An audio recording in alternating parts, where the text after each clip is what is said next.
Hi everyone, and welcome to an end of summer, end of season Arctic ice update. We'll go over a couple other things as well. Last couple videos I've had have been a bit lengthy, so this one's going to be shorter. We'll get right into it.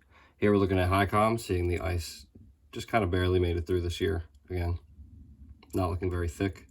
Interested to see how in fall it regrows, if at all. The thick ice is virtually gone here, and a lot of it's just thin. The rest of it's just open water.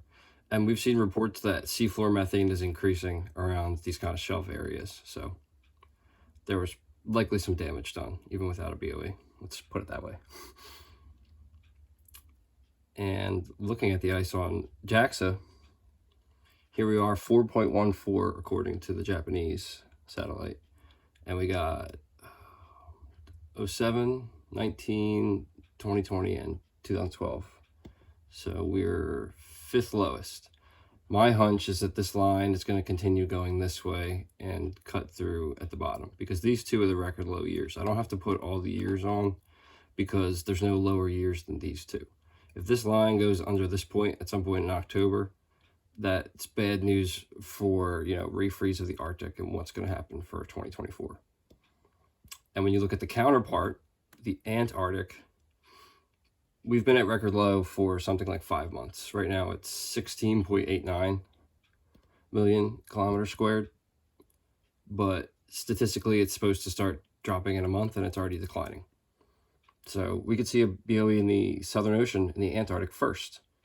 And that's concerning because recently reports, even on NPR, National Petroleum Radio, we've heard reports that the Antarctic can turn from a cooler to a radiator of heat. And that could, I believe, speed up the process by which we get a BOE in the Arctic Ocean. Looking at a couple other things, Canada's still on fire. They've stopped the daily reports now that the quote-unquote fire season has ended, even though 500 fires are still burning out of control. 17.4 million hectares as of the 15th. And I did some math, converted it to acres and square miles. It's more land area burned than the state of Florida, including all of its lakes.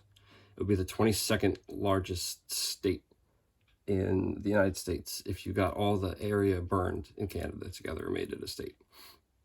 So yeah, it's not good.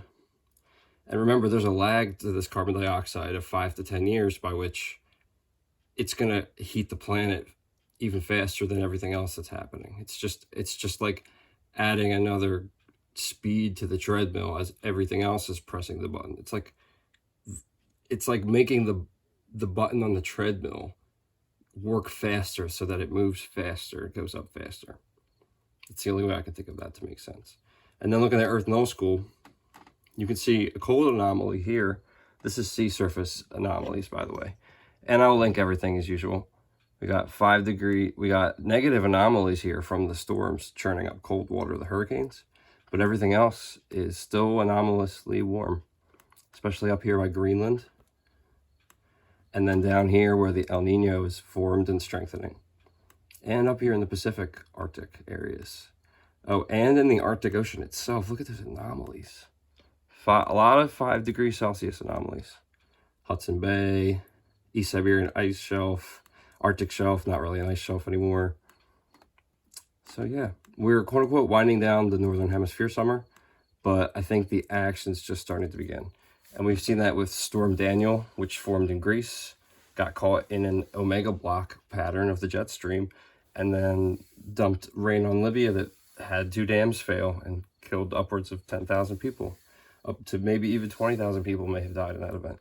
So the last 12 months, I've come to the understanding, I really did obsess over when the BOE would happen. I've come to the understanding over the last 12 months that the consequences of something like an ice-free Arctic are already here without an ice-free Arctic. We're already experiencing a lot of the side effects. They just haven't gotten that much worse than they will presumably soon, especially with 2024's El Nino looming right around the corner. Really worried about the summer for the Southern Hemisphere, as they've already gotten 40, 45 degrees Celsius days in their winter. So look forward to more regular updates. If you can, click on the About page on my YouTube channel. If you can make a donation of like $1 or $5, would really go a long way. I've been working a lot of retail shifts to keep up with inflation and not really doing that. So I haven't made a ton of videos, but talk to you guys soon.